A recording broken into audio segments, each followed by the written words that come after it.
Warning to the easily creeped out, you should probably avoid this, especially on Friday the 13th. After reading these 15 stories from Reddit users who had creepy, unexplainable, possibly paranormal things happen to them, you may start sleeping with the lights on. 1. My grandma lives in a very stereotypical horror movie house, small Midwest town, white and old-looking home, on a farm.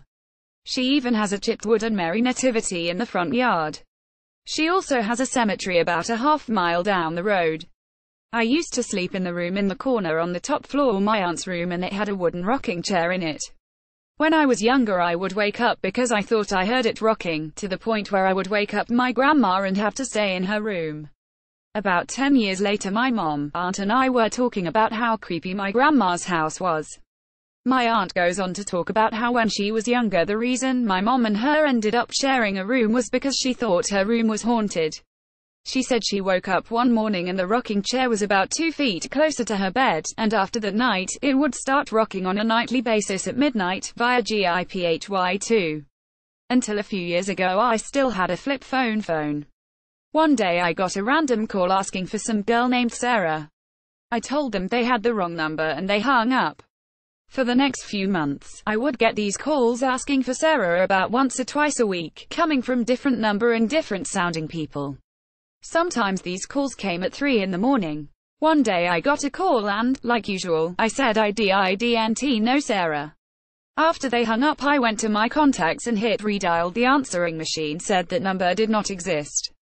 I went back through my call history trying to call some other people that had called me with the same result, a machine telling me the number did not exist.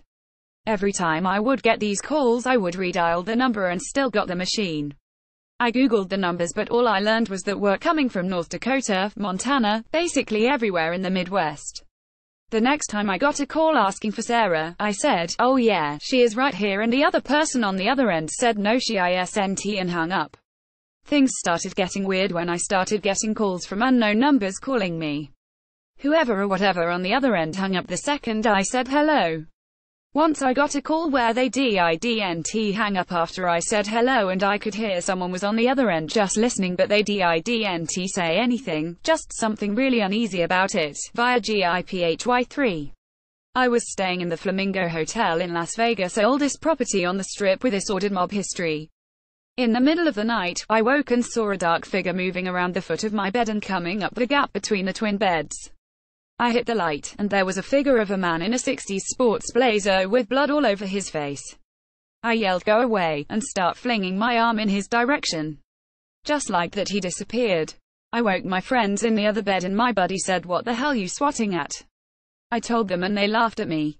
The following morning, my buddy said after I had fallen asleep water was dripping on his head, but there was no leak on the ceiling and was convinced we may have shared a paranormal encounter. 4. I had a black cat called Casper. We adopted her after she ran away from the previous owner. She was missing for days before the previous owner found her in the bushes, skittish and frightened. After carrying her home, the owner discovered she was allergic to cats when her arm broke out with rashes. She put out a call for a new home, which was answered by my animal-loving family. For ages, she was scared to come near anyone and was totally averse to being petted. Eventually, she turned into a total ham, never missing the chance to jump on you and lie with you.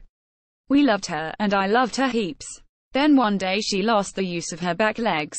Not long after, she passed away. I was having a rough time then, and she was a big comforter. Point is, my parents and I were sad. A few days after, I'm sitting on my front step, having a smoke, and I hear a meowing sound identical to Casper. I look out front and there, at the gate, was a cat meowing at me, that looked just like Casper. I went over, and it ran away. I looked down the street after it, and it was gone. I mentioned it to my parents. They both said the same thing happened to each of them separately, which was a surprise to them, too. Now it could have been a similar cat from the neighborhood, but it only happened once to each of us then was never seen again, via GIPHY5. When I was 16, I was riding horses with my friend in the field beside her house.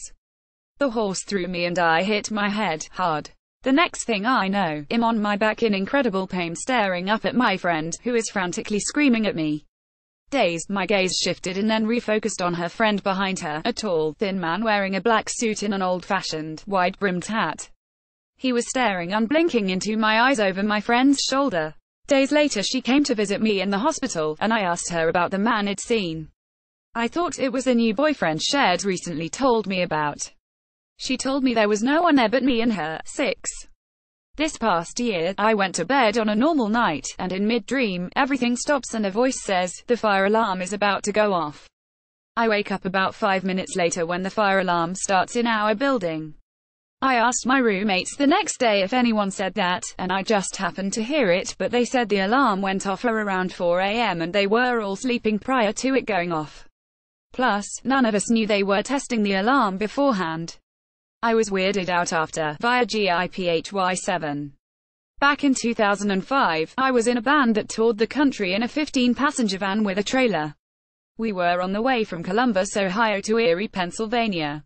The show had been cancelled in Ohio due to a power outage, so we decided to get on the road early as we had friends in Erie who were taking us in for the night. I'll never forget this moment for the rest of my life. We were all having a conversation. There were 8 of us total in the van when the driver and passenger both shouted simultaneously, "What the was that?" I'm getting goosebumps on my arms right now just remembering the event. I was sitting being the driver with my back against the window, and I didn't see anything, but we heard a whooshing noise as if something flew right over the van. My friend who was sitting next to me looked like he had just seen a ghost. We wound up pulling over on the side of the road because everyone was freaking out, thinking we hit something. Nothing was found. Both the passenger and driver said they saw a tall black figure lunge at the van from the shoulder of the left lane. My friend who was sitting next to me said the same thing. The next day we inspected the van in daylight and noticed there were streak marks across the roof of the van, via GIPHY8. When I was about 11, I was walking home and an old guy who was pushing a stroller out of the blue put his hand over my eyes for about a second as he was passing by. I have no idea why I still remember this. 9. When I was 7, I suddenly awoke in the middle of the night to a young child kneeling near my bed praying. At first I thought it was my younger brother, so I asked him what he was doing. After I asked, he slowly looked at me and stood up and started running, so I hopped out of bed and followed him down my stairs and out my front door. We had a long driveway, and I followed him all the way to the end and then he simply vanished. I went back to my room and nothing like that has happened since. 10. When I was about 14, I was staying up way too late on the computer. It was about 2 in the morning, and everyone else was asleep. I got thirsty, and wandered down the hallway to get a drink. I didn't bother to turn on any lights since there was a nightlight in the hallway, and there was enough light to get by. I'm walking back to the bedroom when I get this weird feeling like someone is watching me, and turn around. There is this big white mist just floating right behind me. I immediately turned around and went back into the safe bright room. The thing is, there were no windows facing that hallway, and I hadn't passed the nightlight yet, so it definitely wasn't a trick of the light. All the doors leading to the hallway were also closed. A few years later when I was moved to the small room closest to that spot, I got the heebie-jeebies and couldn't sleep without a lamp on. It wasn't until some time later after the sighting that I learned that in the 80s, a guy was renting out the house. He was arrested for the kidnap, rape, and disappearance of a bunch of kids in the area, and for the suspected murder of his wife.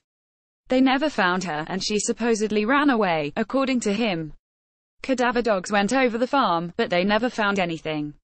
The cops must not have done a good job though, because when they moved in, my mom found a pair of boys' underwear in the toilet tank. The missing wife was never found, and he in prison about a decade ago. I think SHES still there, though, via GIPHY11. I went to bed one night after watching a bunch of spooky paranormal videos and was thoroughly on edge. I was ridiculously paranoid about ghosts even though I had never had anything ghosty in the house at all, nor has anything bad happened in it that I know of. Then at around 3 a.m., still not asleep because of fear, the band on my boxer briefs snapped as if someone pulled on them then let go. 12. This happened when I was just about 4 years old. We lived in a really small apartment that had 2 rooms. When you enter our room, you could just see the kitchen and there's a doorway on the left which is our bedroom. I was playing in the bedroom and got my slipper stuck under the bed. I can't seem to get it since there's only a 2-inch gap under the bed. I don't know what got into me, but I started chanting something like "Slipper, get out now," over and over again. Then I got this feeling of dread and I got scared, so I ran away. After a few minutes, I sneaked to the bedroom and found my slipper a foot away from the bed. I ran inside to get it and got out as fast as I can. I don't know how it could have happened. As a little girl with an overactive imagination, I just assumed a rat passed by, heard me and just pushed my slipper out of there, via GIPHY 13. I was home alone and in the bath, but I had closed the door so that my dogs would run in and try to jump into the bath too. I was in there for a good 45 to 50 minutes, and when I climbed out and opened the door, there had been a table moved right in front of the door. I never heard a thing while it was happening, never even heard my dogs bark, and they bark for anything, and they were playing outside, which is so strange for them. 14. When my boyfriend was about 4 years old, he would talk to a man he saw in the mirror. Naturally, his parents were curious about his behavior, and asked him questions about the man. He told his parents details about the man, including his appearance, hobbies, and how he. It turns out that one of the former owners of the house was a man who had committed suicide in the house, and he matched the descriptions of the man my boyfriend saw in the mirror. When his parents found out, they moved out of the house a month later, via GIPHY 15. I was visiting my dad last summer and trying to fall asleep when suddenly I felt a hand grab my ankle. I kicked furiously at whatever was grabbing me, jumped out of bed and screamed. There was nothing there. My dad came running into the room and found me sitting on the floor facing the bed. He asked me what was wrong and didn't believe me when I said nothing, that I thought something grabbed me, and even checked the closet. I immediately felt embarrassed, but it felt so real. I've never had something like that happen before or since. All posts have been edited from Reddit for length and clarity.